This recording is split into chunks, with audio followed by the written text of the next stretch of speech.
Welcome.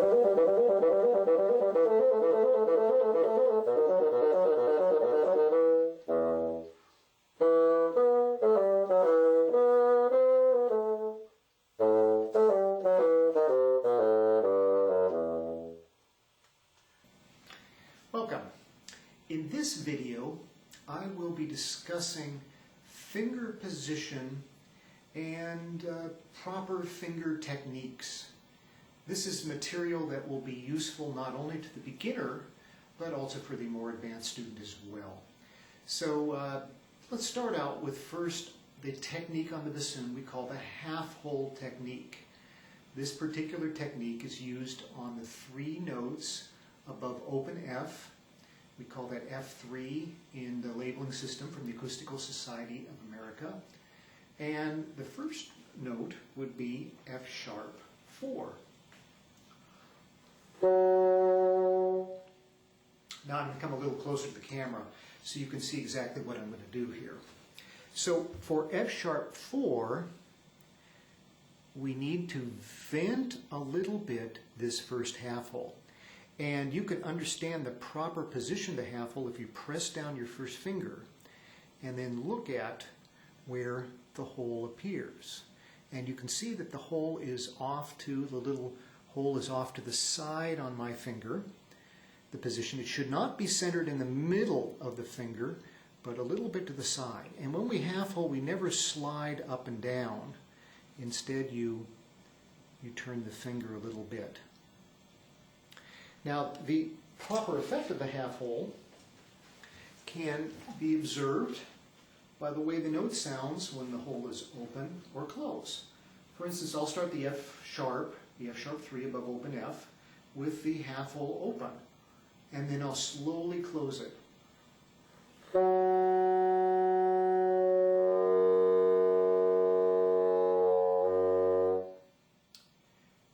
And if I loosen my embouchure, it'll actually go down the lower octave. You can see if the half hole is not open, you get an undistinct sound,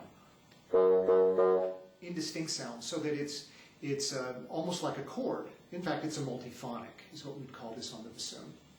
And so it's very important that you vent that hole, that you open up that hole a little bit of a ways. Now, the other thing you'll notice, and this is important for tuning, is that the more open the hole is, that first finger hole, the sharper the note. So if I open that hole all the way, and I'll demonstrate to you here.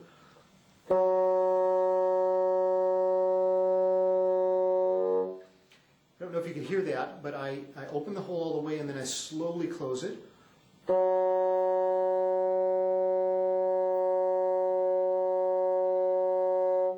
Can you hear as I open the hole further, the note gets a little bit sharper, and as I close it, it darkens the note a little bit, and it lowers the pitch a little bit. Particularly for F sharp, it's important that we not have that half hole open all the way. Probably a quarter of the hole being open is just about right for that particular note. Now the other notes that use it are G above it and the G sharp above it. Those are all notes that continue to have the whisper key down, this little pad here engaged, and the half hole technique, the half hole being open. Now let's talk a little bit about further about finger placement and proper position. Once again, I'll come up with the camera so you can see a little bit closer.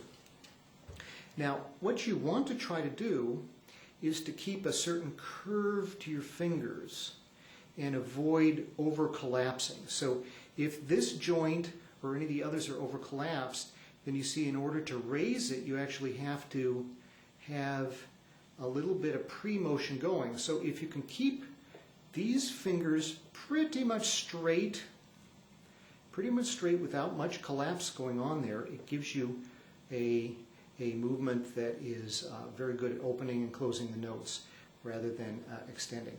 Those people that are double jointed are going to find this more difficult, and you may have to work at training your fingers to be relaxed, have sort of a natural bow or curve in order to move up and down. Now, the other aspect of this is it's important to avoid too much motion of your fingers. Keeping your fingers close to the keys and the holes is the best approach to technique. Now, let's address the hand, and in particular the fingers. It's important for you to understand the mechanics of your fingers if you're to gain as fluid a technique as possible. Your fingers, this is not your thumb, but your fingers have three different joints. You have the joint furthest away from the hand is called the distal phalange. You have a second joint that's the intermediate phalange. And then the one that's closest, the closest proximity, is called the proximal phalange. It's interesting and important for you to understand how each of these work. If you close off your hand and try to do it so you can only move the distal phalanges, the joints that are furthest away, go ahead and do that and see how quickly you can move those back and forth. Okay? Now release those and see if you can move just the intermediate joints, the intermediate phalanges. Now I find I can move those a little more swiftly than the distal phalanges. And then if you allow the proximal phalanges, the joint just right where the knuckles are, to move, I find that's in fact the freest and the quickest in the motions. Well, that's important for you to understand, because if you're going to maximize the hand and its ability to play as quickly as possible, then what we've shown by looking at these different joints and their ability to move swiftly is, as much as possible, you want to move the proximal phalanges first. You want to give them preference over the others. If your particular instrument position doesn't allow for free movement there, then next you want to move the intermediate phalanges, and last of all, the distal. So if you look at the bassoon and the fingers, and again I'm going to bring my bassoon up closer for you to see the hand position, you will see that this first finger, I can move the intermediate phalange. The proximal phalange is really set where it is.